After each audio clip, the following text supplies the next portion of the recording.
45 ஆண்டு காலம் இந்த இயக்கத்திற்காக அரும்பணியாற்றுகிற போது ஒரே மணித்துறையில்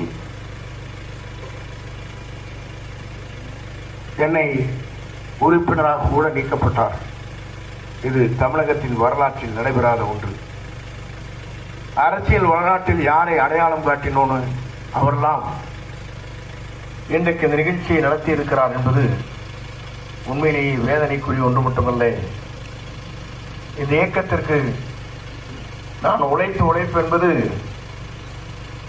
புரட்சித் தலைவர் அம்மா அவர்கள் உங்கள் நல்லாட்சியோடு அந்த பணிகளை நான் ஆற்றியிருக்கிறேன்.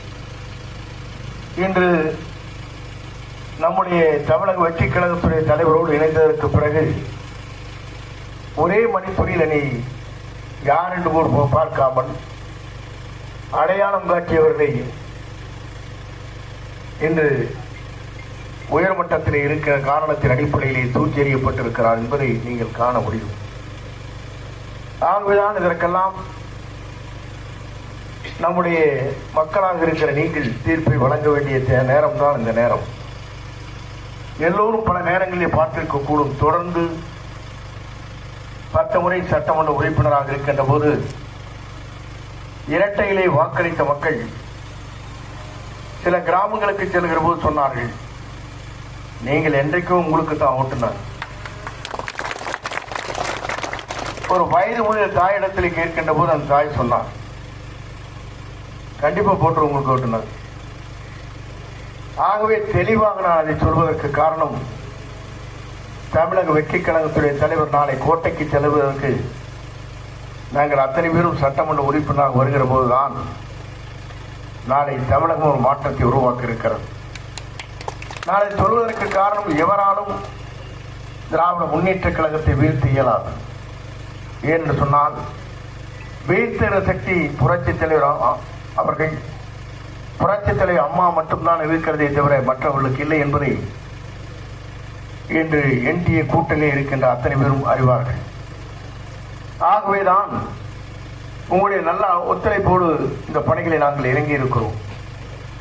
இன்றைக்கு டிவிகேவுடைய வெற்றி தலைவர் நேற்றைய தினம் திருச்சிக்கு வருகிற போது நானே வியந்து போனேன். ஏனென்று சொன்னால் மக்கள் ஆர்ப்பரித்து வருகிற கூட்டங்கள், அதை காண்பதற்கு இளைஞர்கள், பெரியவர்கள், தாய்மார்கள் ஏறத்தாழ 1,00,000 பேர்கள் நாங்கள் அழைக்காமலே வந்த காட்சியை நான் காணுகிற போது அவருக்காக கொடுக்கப்படுகிற வரவேற்பு, அவருக்காக நாளை ஆட்சி மாற்றங்களை உருவாக்க வேண்டும் என்பதுதான் மக்களுடைய கனவாக இருந்து கொண்டிருக்கிறது.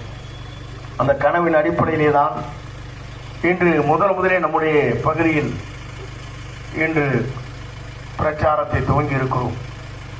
அம்மன் திருவிழா உங்கள் நல்லாட்சியோடு நாளை தீர்ப்புகள் வழங்கப் போகிறீர்கள்.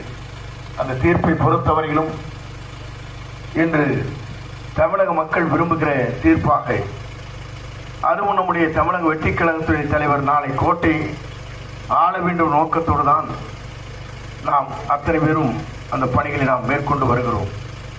குறிப்பாக அவர் சொல்லி இருப்பது ஒன்றே ஒன்றுதான், நல்லாட்சி தமிழகத்திலே உருவாவதற்கு, ஏழையின் கண்ணீரை துடைப்பதற்கு, மகளிருக்கு பாதுகாப்பு அளிப்பதற்கு, போதை இல்லாத தமிழகத்தை உருவாக்குவதற்கு, எல்லோரும் எல்லாம் பெற வேண்டும் நோக்கத்தோடு தான் எல்லா தொழிலில் இருந்து மாணவர்கள் கல்வி வரையிலும் ஒரு மாற்றத்தை உருவாக்குவதற்காக நேற்றைய தினம் கூட உரையாற்றுகிற போது சொன்னார். அவருக்கு இருக்கிற சிக்கல் ஒன்றே ஒன்றுதான், இன்றைக்கு திரைப்படம் வெளிவரவில்லை, 1000 கோடி கிடைத்திருக்கும்.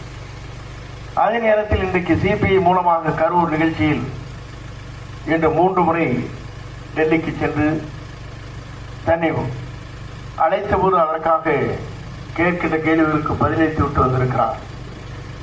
பல்வேறு இடர்பாடுகளை தகர்த்தெறிந்துவிட்டு தனக்கு வருகிற ஆண்டிற்கு ஒரு 1000 கோடி ரூபாய் வருவாயை தேவையில்லை, மக்கள் பணியாற்றுவதற்கு நான் தயாராக இருக்கிறேன் ஒரு தலைவர் வந்திருக்கிறான் சொன்னால், புரட்சித் தலைவர் அம்மாவுக்கு பிறகு நம்முடைய வெற்றிக் கழகத்துடைய தலைவர்